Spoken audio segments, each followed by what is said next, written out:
Assalamualaikum warahmatullahi wabarakatuh. Pada video ini kembali saya akan berbagi untuk menjelaskan peristiwa yang sangat kontemporer sekali, bagaimana Inggris keluar dari Uni Eropa.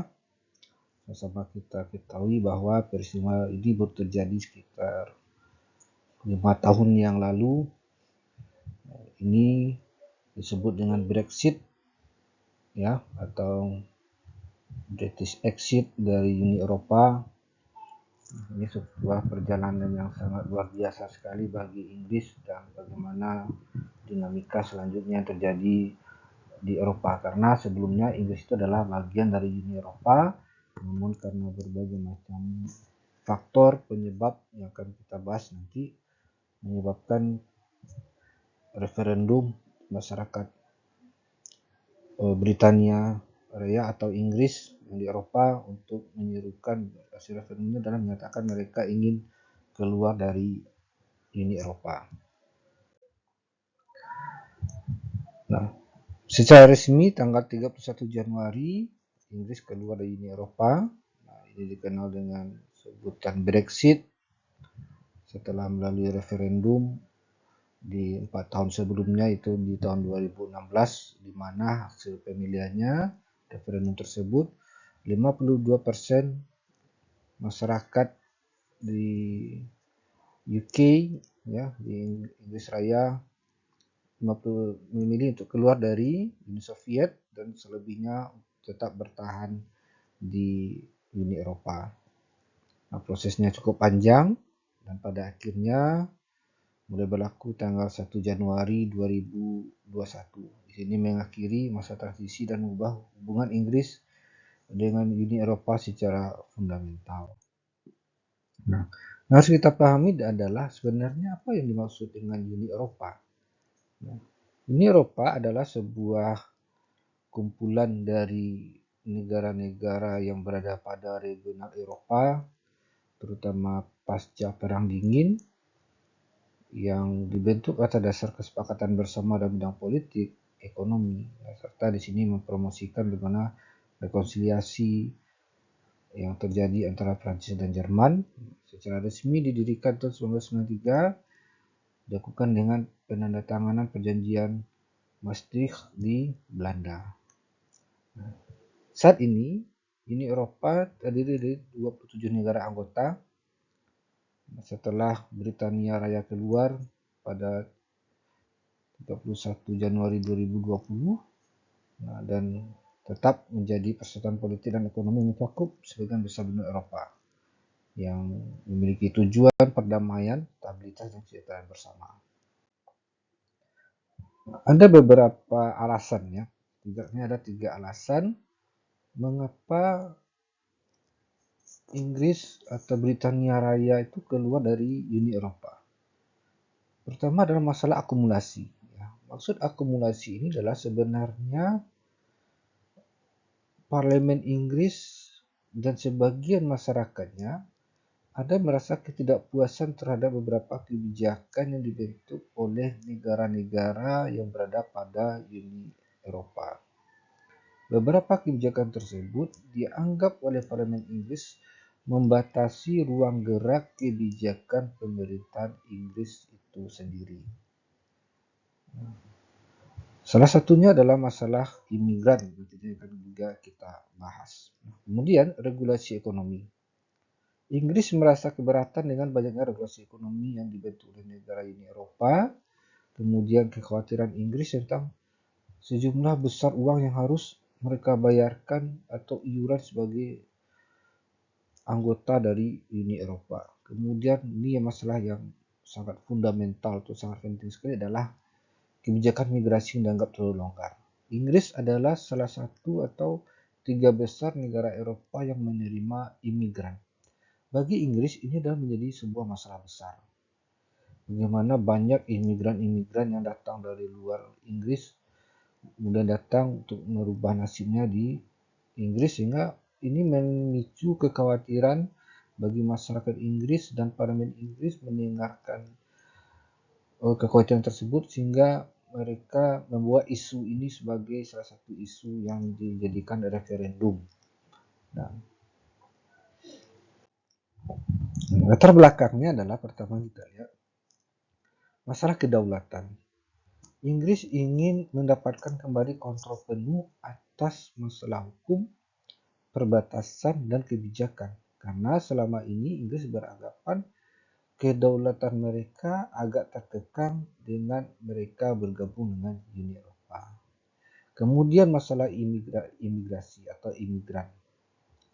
Nah, ini kekhawatiran dari orang-orang Inggris atau Parlemen Inggris ada jumlah imigran yang semakin meningkat datang ke Uni Eropa.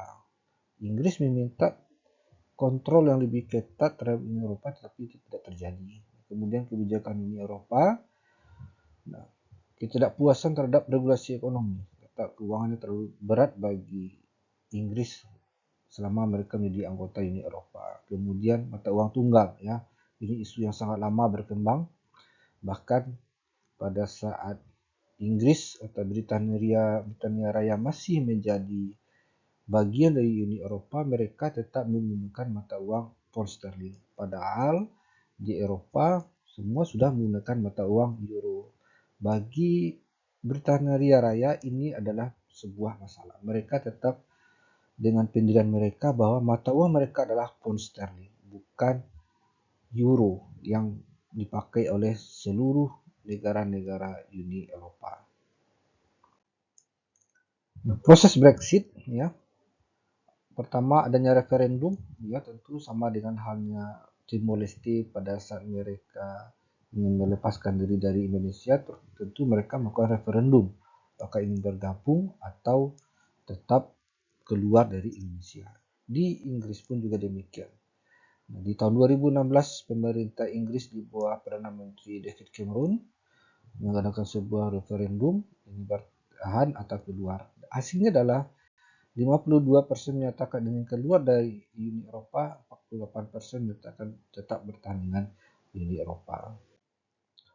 Nah, ini beberapa kronologi, ya, yang